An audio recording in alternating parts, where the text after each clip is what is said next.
কিছু কিছু আমল আছে যে সমস্ত আমলের প্রতিদান আল্লাহ সুবহানাহু ওয়া তাআলা দুনিয়াতেই দেন। তার মধ্যে একটা খারাপ আমল আছে যে খারাপ আমলের শাস্তি এত দ্রুত কোন খারাপ আমলের শাস্তি আল্লাহ সুবহানাহু ওয়া তাআলা দুনিয়াতে দেন না। সহিহ ইবনে হিব্বানের হাদিস। কিন্তু দুইটি আমলের শাস্তি আল্লাহ সুবহানাহু ওয়া তাআলা অতি দ্রুত দুনিয়াতেই বাস্তবায়ন করেন।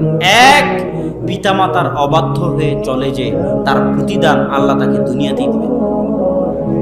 সে তার চোখে দেখতে পাবে পিতামাতার অবাধ্যতার প্রতিদান।